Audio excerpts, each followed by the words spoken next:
Just a quick warning, this video will contain explicit and sexual content. The video will tell some gruesome details about murder victims and crimes committed by a very disturbed individual. This is not a topic that can be treated lightly, and as such, viewer discretion is advised. Hi everybody, it's CuriousRaven with another true crime. Like I said, this is another correctional officer murder that has happened in the state of Florida. This one bothers me so much just because what this criminal monster did to her. I want to go ahead and let you know about who she was. Her name was Donna Fitzgerald. She was born October 3rd, 1957, in Parsons, West Virginia. She graduated from Kingwood High School in New Hampshire in 1975, where she was crowned Homecoming Carnival Queen. She graduated with honors. She then moved to Springfield, Massachusetts, and attended Springfield Technical Community College, graduating with honors with a degree in teaching. She then also graduated from Westfield State College in Westfield, Massachusetts, with a degree in criminal justice. She moved to Daytona Beach in 1985, where she made her home. Donna was currently employed for 13 years as a correctional officer at the Tomoka Correctional Institution. She also worked part-time for special events for the Daytona Beach International Speedway during race week and bike week. Donna was preceded in death by her father, her mother, one brother, and one sister. She also left her grandmother as well. The most important one that she left was her 20-year-old son named Kyle. Donna had a great passion for life. She loved the beach. Her greatest treasures were her son and her friends and her family. She had great compassion for others and loved to help people as she had a heart of gold. Her beautiful smile and infectious laughter will be greatly missed by her friends and family. Friends are the sunshine of life. Now, what I just said actually came from her obituary. When myself got into the department, I heard of this incident. It's like they try to warn you about, hey, this has happened in the past, don't let it happen to you. So like I said, Correctional Officer Donna Fitzgerald was a 50-year-old single mother of a 20-year-old son named Kyle. She had been working for the Florida Department of Corrections for 13 years at Tomoka Correctional Institute in Daytona Beach, Florida. I want to advise you, this story will have some gruesome and sad parts. This happened on August 24th, 2008, during the evening hours. Officer Fitzgerald had decided to pick up extra overtime at work. She was tasked to supervise 13 inmates that included 5 of them rapists, 7 killers, and the last a robber. They were working in the Pride building on Institute grounds. Pride stands for Prison Rehabilitative Industries and Diversified Enterprises Incorporation, where the inmates were refurbishing vehicles. Now, this also included inmate Hall, that will be charged later on in this story. He was a welder working on vehicles. The way they found out something was wrong is when Sergeant Webster was working at Tomoka CI Control Room Supervisor, where she was responsible for getting a count from all the areas as to the number of inmates in each area to make sure no one was missing. When Webster had not heard from Fitzgerald, who was working in the Pride building that night, Webster radioed Officer Weber, who went to the Pride facility with Sergeant McNeil to search for Officer Fitzgerald. Webster saw inmate Hall, run through an open door on the other end of the Pride buildings, and Weber and McNeil pursued Hall. Weber called up to Hall, who repeatedly said, "I freaked out, I snapped, I killed her." Hall responded to Weber's commands and placed his hands on the wall and was handcuffed. Weber took possession of the Pride keys that Hall had in his hands, the ones that he stole from Officer Fitzgerald. Officer Birch shouted from inside the building, "Officer down!" and Hall remained outside with the other officers, while Captain Wiggins and Officers Weber and McNeil entered the building and located Fitzgerald's body. Fitzgerald's body was found laying face down on top of a cart in the paint room. The upper part of her body was wrapped in a gray wool blanket, and the bottom half of her body rested over the back of the cart, with her pants and underwear pulled down to her knees. Inside a bucket of water that was on the floor next to Fitzgerald's legs was inmate Hall's bloody t-shirt. Hall was escorted to the medical facility of the prison by officers Dickerson and Schweit. Several officers took turns watching inmate Hall while he sat in the medical building. Hall was later escorted to the conference room to talk with investigators from the Florida Department of Law Enforcement and then to a cell. He gave 3 statements to FDLE agents throughout the night regarding the events of the murder. Daniel Radcliffe, a crime scene investigator for FDLE, testified that he found 2 packets of pills in a file cabinet in the paint room of Pride where the body was discovered.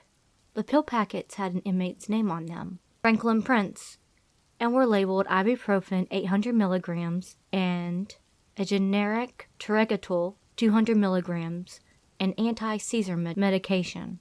Hall's white t-shirt was found in the bucket of water with other shirts in the paint room, and inmate Hall's pants were found in a pile of clothes also in the paint room. Months later, inmate Hall's blue prison shirt was found lodged on top of a paint booth. Granules of Speedy Dry and oil-absorbent material were found on the ground in the front of the welding shed and in a coffee can next to the shed.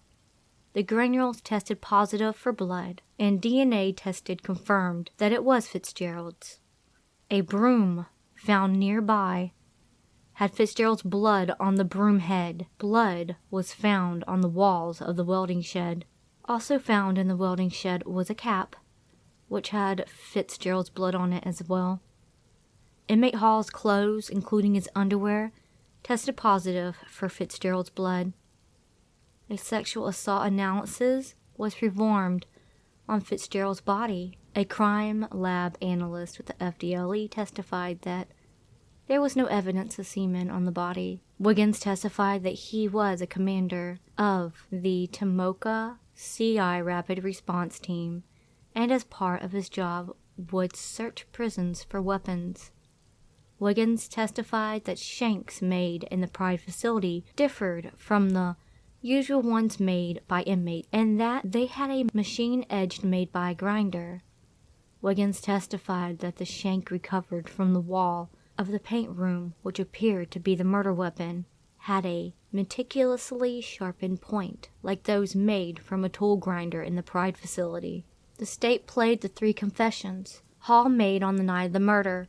In the first statement given to FDLE agents and Tomoka CI personnel, Hall admitted to killing Fitzgerald and stated that he had taken 4 pills that Frank Prince, another inmate working in Pride, had given to him. Later that day, when his shift ended, Hall went looking for more pills, but was unable to find any and became angry. Officer Fitzgerald came in and laughed and called Hall by his nickname. "Possum, come on, get out of there."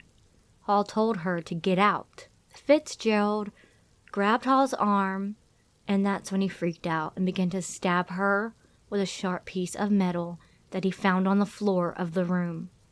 Hall then took off his bloody shirt, put it in a bucket of water, and put on one of Prince's shirts. He picked up the Pride keys and continued to look for pills. Hall stated that he did not remember pulling Fitzgerald's pants down. Hall said that he did not want to have sex with Fitzgerald.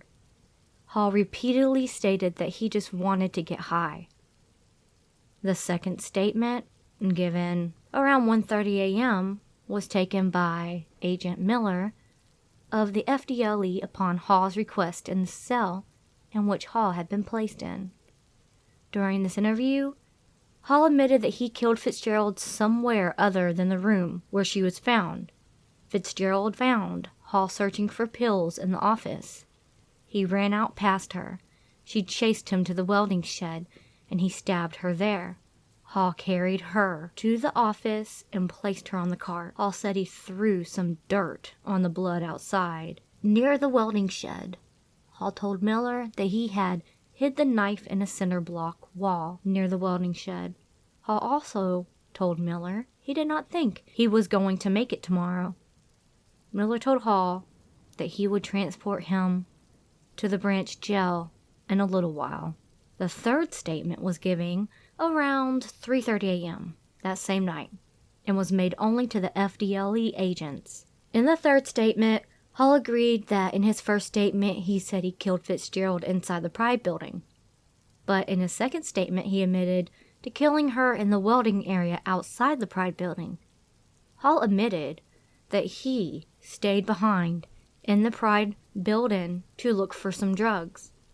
While looking for drugs, Hall found the shank by the sink in Prince's office and took it with him. When he realized Fitzgerald was looking for him, Hall hid inside the welding shed. Fitzgerald opened the shed door and came in and tried to grab him. He tried to run past her, but she would not let go, so he stabbed her. He did not recall how many times he stabbed her, but said he stabbed her enough times just to get by. Fitzgerald fell to the ground inside the shed. He did not know whether or not she was alive. He hid the shank in the wall and spread some Speedy Dry on the ground in the welding area to soak up the blood. He wrapped her up in a towel and blankets and carried her back to the paint room office. Hall placed her on the cart. He then continued to look for pills, but was not able to find any. Hall went back to the room where Fitzgerald was and pulled down her pants. He did not sexually assault her. Hall said he put his shirt in a bucket of water, put on Prince's shirt, but kept on his own pants. Correction officers entered the Pride facility, and he attempted to run from them. Now, they did bring doctors in. Dr. Bullock, the Volusia County Associate Medical Examiner, testified that the injuries Fitzgerald sustained based on her autopsy results. He said that Fitzgerald's body bore evidence of blunt force injuries, mostly on her face, consistent with those caused by punches from a hand. Fitzgerald's hands and arms had sustained defensive wounds caused by a sharp instrument, consistent with a knife. 15 additional stab wounds were inflicted upon Fitzgerald, including on her stomach, back, and chest. Dr. Bullock also testified that a gold chain necklace on Fitzgerald's body had been pulled tightly around her mouth and neck from behind in a manner so as to exert sufficient force to leave a post-mortem mark consistent with strangling mark. Now, October 23rd, 2009, this asshole that hurt this woman that was just trying to do her damn job was convicted for first-degree murder. The state offered evidence that Hall was serving 2 consecutive life sentences when he murdered Fitzgerald, so he was a lifer.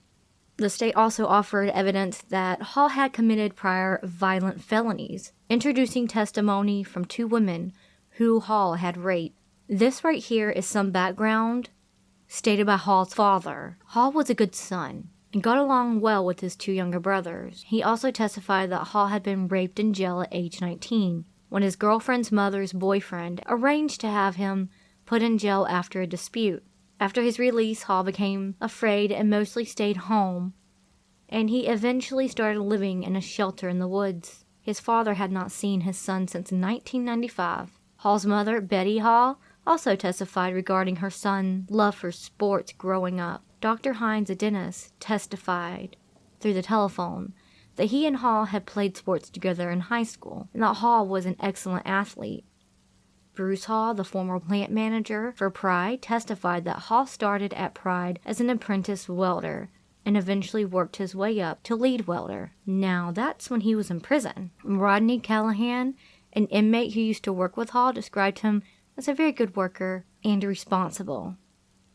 The defense tried to come forward and say maybe his behavior was due to the pills he took. But Dr. Daniel Buffington, a pharmacologist, testified for the defense that among other possible side effects, both ibuprofen and Tegretol have the capacity to alter someone's behavior. The state called Dr. Wade Myers on rebuttal, who testified that most people who take an overdose of ibuprofen do not have any side effect, and the remaining people complain of nausea. And Tegretol has an anti-aggression component to it. His opinion, it would be very unlikely to cause aggression. He actually said you're going to get the opposite effect. The defense also tried to say he was emotionally damaged, and in support of the defense's contention that Hall should receive the emotionally and mentally disturbed statutory mitigator, Dr. Kropp testified for the defense that Hall had a cognitive disorder, not otherwise specified, coercive paraphilia disorder, multiple sexual offender, and an alcohol substance abuse disorder. Kropp testified that Hall had a serious emotional disorder at the time of the offense, and that Hall's ingestion Tegretol could bring out his underlying psychological traits. Well, then here comes the state. They offered a rebuttal, and it was from Dr. Rebsame, a forensic psychologist and professor of psychology, and Dr. Danziger, a board-certified forensic psychiatrist. Rebsame testified that the results of the test administered to Hall by Kropp were questionable because Kropp failed to test for malingering. Danziger testified that he administered 2 tests to determine whether Hall was mentally ill or was malingering. A score of more than 14 is highly correlated with malingering, and Hall's score was 29. Danziger arrived at the opinion that Hall has a history of substance abuse, adult antisocial behavior, history of sexually related charges, possibly a psychosexual disorder, a pseudo seizure disorder by history. Sorry, I do not know how to say that word. Now, right now I'm actually just reading the deposition of the whole murder, what happened in the trial.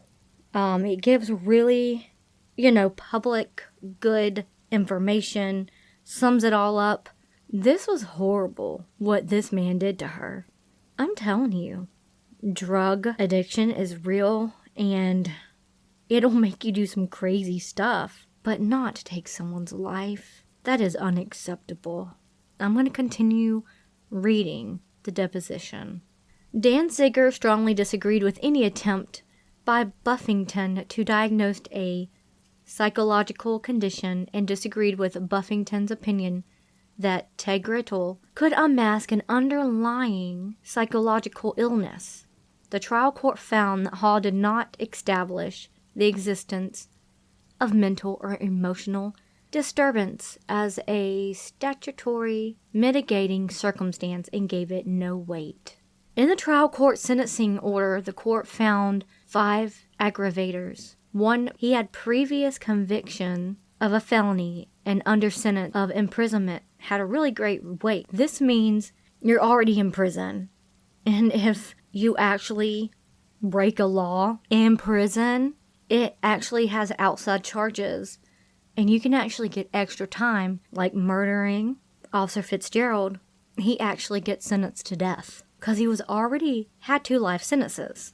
And these lifers that do have a life sentence, you have to be careful when you're an officer because they have nothing to lose. If they want to kill you or hurt you or really mess with you as an officer, they can. And not even care because why? Why care? He's just going to just stay in prison for the rest of his life. Kind of glad that they gave him the death sentence because that was the next step. My opinion on the death sentence is that they should bring back all the old types of sentencing, like hanging and firing squad and guillotine. I don't feel that the inmate laying on the bed and just having a thing injected into a IV that does not hurt him at all, and then he just go to sleep and never wakes up. I don't feel like that's enough. In some, I want them to stay in prison and rot. And I'm telling you, Prison, especially in Florida, if you are a typical regular inmate and you go by the rules and you don't get in trouble and you try to help out and you try to make the most of your prison sentence, of your time that you're there, it's so easy. I mean, yeah, it sucks. You have people that tell you what to do, when to do it, where to do it, how to do it. But that's the point. That is your punishment of whatever you did. But y'all, they still have hot showers and not bad food, because I have eaten the inmate food at the prison. They get just, if they're not working, I mean, yes, some of them do go into shifts and they work, but it's not all day. They just come in, relax, lay around, read, watch TV, play card games, listen to music, go to rec when they call rec, and they get canteen where they can get all their little goodies and snacks and sodas, and it's crazy. They get clean clothes. I will say one thing is that it does get kind of hot in the dorms but they have fans. Big, gigantic fans in the dorms. So it's not like they're going to pass out, you know? They get cold water, hot water for soups and all that kind of stuff. They get to go to church because they have church every night. When they go eat, they eat in the chow hall. They get medical. They have a dentist. They have a doctor, nurses. Anything happens that's, out of the capacity of what medical can do, they get called out to the hospital. But I'm telling y'all, prison is like camp, and they also have they get to see their families on the weekends. They get to talk to them through a kind of like a video visitation if they decide to do that. They have tablets. They can watch movies if they wanted to and listen to music. And yeah, they have to pay their own money to get that kind of luxury in a prison. I mean, you're in prison. You're supposed to be suffering for the things that you did. But to me, these guys they're not. I'm sorry. I went off on a rant, and let me get back to it. Number 2, previously convicted of another capital felony or felony involving the use of threat of violence to a person. That had great weight. Number 3, committed to disrupt, hinder the lawful exercise of any government function or the enforcement of laws. That has a great weight. Number 4, especially heinous, atrocious, or cruel. Very great weight. Number 5, cold, calculated, and premeditated. Very great weight. 6, the victim of the capital felony was a law enforcement officer engaged in the performance of his or her official duties. No weight. Merged with aggravator number 3 as listed above. In mitigation, the sentencing court found no statutory mitigators and 8 non-statutory mitigating circumstances. 1, Hall was a good son and brother. Some weight. 2, Hall's family loves him. Little weight. 3, Hall was a good athlete who won awards and medals. Little weight. Hall was a victim of sexual abuse. Some weight. Number 5, Hall was productively employed while in prison. Some weight. Hall cooperated with law enforcement. Some weight. Hall showed little remorse. Little weight. 8, Hall displayed appropriate courtroom behavior. Little weight. The trial court concluded that the aggravating circumstances far outweighed the mitigation and gave great weight to the jury's unanimous recommendation of death. Thus, the trial court imposed a sentence of death. Now, this is things that the defense, started going, oh no, we lost. And they're like pulling stuff out their butt trying to, this is why. Let me read them. Juror challenge. Hall first asserts that trial counsel was ineffective for using a peremptory strike on prospective juror Rapone instead of striking her for cause, and that this peremptory strike should have been used to challenge prospective jury Roddy instead. Hall argues that Roddy was biased because he supervised a full-time Tomoka CI corrections officer at his work, and he had discussed Hall's case with this officer. We disagree. Confirmation of her ability to follow the law and counsel's belief that she would be a good guilt-phase juror, counsel's decisions not to challenge the juror was reasonable and a matter of trial strategy. Furthermore, we hold that Hall has failed to show deficient performance for this claim. Alright, the next claim is a prejudice claim. Okay, let's get into it. Furthermore, Hall has not established prejudice. He has failed to show that the juror in question was actually biased. Competent, substantial evidence supports the post-conviction court's determination that juror Ruddy's work relationship with a TCI officer did not establish actual bias. Therefore, we conclude that Hall has failed to establish juror Roddy's actual bias, and the result of Hall's case thus would have remained the same. Therefore, we concluded that his claim fails. Yeah, the third thing that he is trying to argue about. Ineffectiveness of the guilt phase. Hall next argues that his trial counsel was ineffectively at the guilt phase for failing to adequately investigate, develop a defense, and challenge the state's case. We disagree. Primarily, Hall has failed to establish prejudice. Competent, substantial evidence supports the post-conviction court's finding that trial counsel were not ineffective at the guilt phase. Notably, for all of the subclaims addressed below, none of the alleged deficiencies would have rebutted Hall's own confession that he hid from C.O. Fitzgerald in the welding shed with a shank after she confronted him in Prince's office while he was looking for pills. The confession establishes the premeditation in the state's case, and none of the alleged deficiencies would have rebutted this evidence. Therefore, we conclude that Hall has failed to establish prejudice with regard to this claim. This is starting to get too much. I'm going to go ahead. That Mr. Hall did his job normal that day. There was nothing unusual about him. He wasn't acting weird, nothing out of the ordinary.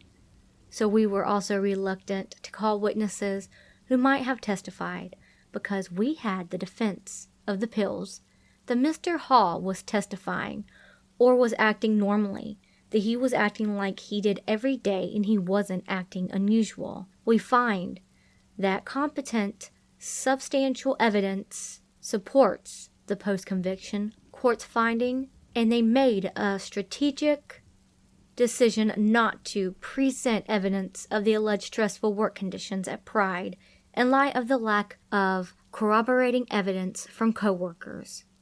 Had they chosen to present this evidence, the state almost certainly would have rebutted the evidence by bringing to light the fact that all the inmates at Pride may have experienced stress, yet none of them murdered C.O. Fitzgerald. Furthermore, evidence about stressful work conditions would likely have also led to rebuttal testimony about Hall's seemingly normal behavior on the days leading up to the murder, and on the day of the murder, which would directly contradict the defense's theory that Hall was high on pills that caused him to freak out. Therefore, we find the subclaim failed.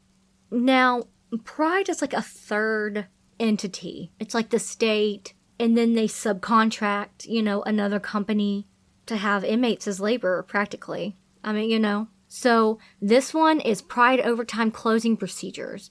So Hall is going to argue something about this. Hall next argues that trial counsel were deficient for failing to present evidence of Pride's closing procedures for the overtime shift, and officers' use of chemical agents and body alarms when supervising the Pride facility as a way to rebut the state's contention that he was lying in wait for C.O. Fitzgerald and place fault on the victim for the murder. We find that Hall has failed to establish deficiency under the subclaim. First off, I'm going to tell you, he ambushed her. It was premeditated because he waited on her with a shank. He was so fiending for some type of drug that he wanted her to get out of the way. Because after he killed her, he kept on looking for more pills. Makes me so upset. Trying to blame the officer. Oh well, you know, she had chemical agents that she could have sprayed me with. She did have a body alarm.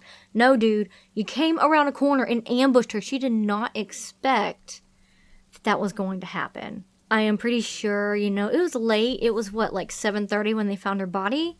So she was trying to do it on her own. I mean, I have been on a rec field with like 1,200 inmates. I have been in a dorm with 170 inmates by myself. I have been in chapel with like over 200 inmates by myself. They don't mean to do it on purpose, but that's the point about being a correctional officer. It's dangerous. And we sacrifice our lives to try to keep these people in line and where they don't rebuttal and try to escape the prison to go hurt people. It's normal. I mean, I've taken a crew of 20 inmates to go paint. It was during the day, but it's part of the job. We do dangerous things. And it's not this woman's fault. She was just trying to do her job like she was supposed to. I will say that it sucks because people do get complacent and they work with certain inmates every day, or you get kind of comfortable because you know the inmate, you know, I mean, you have to talk to them every day and they manipulate. They fake who they are. And I always tell new officers that you can't trust like that. You know, don't fall into that because you could be working with an inmate for 7 years on the same work crew and then bam, he might stab you in the neck one day. Just out of nowhere. And you got comfortable because you've been around this inmate for 7 years and, you know, complacency. That's what they call it. Not saying that she was. I just feel so bad for the family that lost their loved one from a sicko doing this to her. How she was found broke my heart. Then he tried to claim that there was unsupervised access to sheet metal and grinders. No, you are supervised. There's an officer there. She was outside, shutting down everything. And then you just didn't respond. So she went back in to see where you were. And she found you in the office trying to get some pills. You ran, she followed you. You intentionally picked up a piece of metal and hid it. It is not the fault of Pride or the officer. So, you know, they said, nay, nay. Then also Hall tried to do a subclaim that, oh, well, it's the officer's fault. Y'all didn't do a toxicology screen on me to corroborate Hall's statement that he was under the influence of Tegretol pills at the time of the murder. They've already established that them pills don't do nothing to you. Y'all, this man tried every single, wow, listen to this, inconsistencies in Hall's confessions. Hall next alleges that trial counsel were deficient both at the suppression hearing and the guilt phase of trial for failing to present testimony and medical evidence of Hall's injuries to explain the inconsistencies in Hall's confessions. We hold that Hall has failed to establish this subclaim. Really? They are grasping for straws.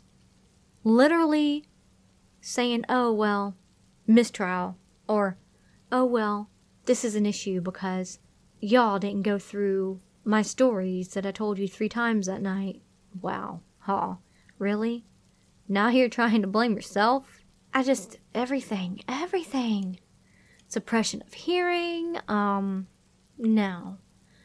Hall did get an injury, a black eye, in confrontation with Miss Fitzgerald during the incident where she was killed. Okay, he had on his back, he was bruised and scratched. Well, I wonder why the woman was trying to fight for her damn life. He's trying every freaking little thing to blame the officers, to blame the prison, to blame Pride. Dude, you murdered someone. Like, in cold blood. You're not getting out of this one. I mean, it's like case closed. Hall's next claim contends that trial counsel was ineffective for failing to object to CO Evans' trial testimony concerning the procedures that he followed when closing down the Pride overtime shift because he was not listed on the state's witness list and only testified about the procedures that he personally followed in closing down Pride, rather than those that CO Fitzgerald and all supervising Pride officers followed. We disagree. Frederick Evans, who testified at trial for the state, worked the overtime shift at Pride around the time of the murder. CO Evans testified as to the procedures he followed when closing down the Pride overtime shift, which included locking up all tools and offices before closing and searching all inmates before dismissing them. Evans testified that he noticed that Hall had developed a habit of being the last inmate to leave Pride, but he would have never allow an inmate to stay behind after the supervising officer left. Evans also testified that Hall usually worked alongside another welder. When Hall was late coming to check out, the other welder he worked with was, on occasion, also one of the last inmates to check out of Pride. That's kind of weird. Like they're trying to hide something or do something to hide stuff before they walk out when the CO's not looking. Oh, Hall admitted that he had considered raping Fitzgerald after he had killed her. He's a monster. So I'm just going to wrap this up. I want to read the last of this to y'all. Then I will let you know my little opinion. Also, in 2010, Fitzgerald's family sued for wrongful death suit for her murder. It was said that the compound was not taking regular security checks with Officer Fitzgerald while she was alone at night in the Pride building with that dangerous criminal. But I couldn't find anything, if they won or if they didn't. I looked. It was very hard to find information about this. Only found that they did file one. You know, when there are officers out in the field that they're not like on the main compound, you're supposed to do security checks. I've done them. Work crews that are out, they call in and they let me know, okay, I'm safe, like every hour. And I write it down. And then if for some reason I feel like one hasn't called, like over an hour, I will call them to make sure they're okay. Sometimes, you know, they just get busy with the working and everything and they're a little late calling in. So the sergeant of the control room, she did correctly. She called to see if she was okay and she didn't answer. And then they went to go look for her. In 2017, 6 years ago on June 25th, a subsequent investigation, Department of Corrections Inspector General blamed the warden, Jerry Cummings, and his top commanders for critical security breaches, gross neglect of duty, and ineptitude. Those errors, the probe said, ultimately permitted an inmate to ambush and murder Fitzgerald, who was working late at night, alone, supervising a crew of rapists and violent offenders, some of them lifers, who had access to sharp tools as part of a prison work program. Despite the blistering criticism and demotion, Cummings' career didn't suffer much. He and his top staffers were reassigned, and within a few years he was back on top as warden at Dade Correctional Institute, south of the Homestead. In 2019, Hall appealed his case but was rejected. The U.S. Supreme Court on Tuesday refused to take up an appeal by a Florida death row inmate convicted in the 2008 murder of a correctional officer at Tomoka Correctional Institute. Justices is common did not explain their reasons for declining to hear the appeal by inmate Enoch Hall. Justice Sonia Sotomayor dissented. In 2016, I know this is kind of going out of order a little bit. I am sorry about that. The appeal was rooted in a 2016 U.S. Supreme Court ruling that found Florida's death penalty sentencing system was unconstitutional because it gave too much authority to judges instead of juries. A subsequent Florida Supreme Court ruling said juries must unanimously agree or critical findings before judges can impose death sentences and must unanimously recommend the death penalty. Hall's attorneys pointed to an alleged error in how the 2016 U.S. Supreme Court ruling in a case known as Hurst v. Florida was carried out. So they were trying to, because 2016 is when they changed the law or rule of that. But he killed her in 2008, and in 2010 was sentenced to death. So, too bad he missed it. Because I know that when they passed that, there was a lot of criminals that actually went from death row inmates to just lifers in prison because of the new rule. Or some words that the secretary said when Officer Fitzgerald passed away, the incident, the murder. Words cannot express the sorrow I feel over the loss of our correctional officer, said Department of Corrections Secretary Walter McNeil. Entire department grieves the murder of one of our finest officers, and we pray for the victim's family during this difficult time. In 2011, I found this blog that was for Donna, and I found some words that her mom wrote to show how just upsetting this was to her. I mean, I would be so upset too. Donna's mother's words in 2011. She said, "I will spend the rest of my life fighting for justice for my daughter, Officer Donna Fitzgerald, and her son Kyle. Donna's murder was so preventable. The corrupt Pride prison work program and Florida DOC are responsible for Donna's murder. Their profit for Pride was worth more than an officer's life, and for her son, I will be my daughter's voice and reveal just how her friend's family, attorney, media, and a very corrupt foundation seek publicity and profits from the murder of a dedicated officer that finished her shift, was asked to cover a shift for a private prison work program, Pride. The facts are there. The truth is there.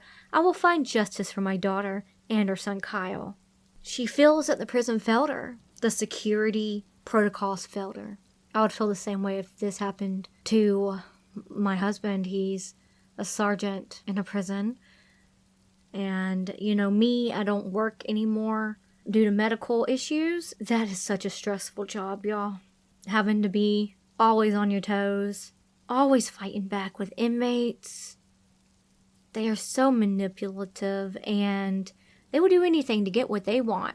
I've seen many officers lose their jobs because inmates have manipulated them. See, you gotta be strong-willed to do this type of job.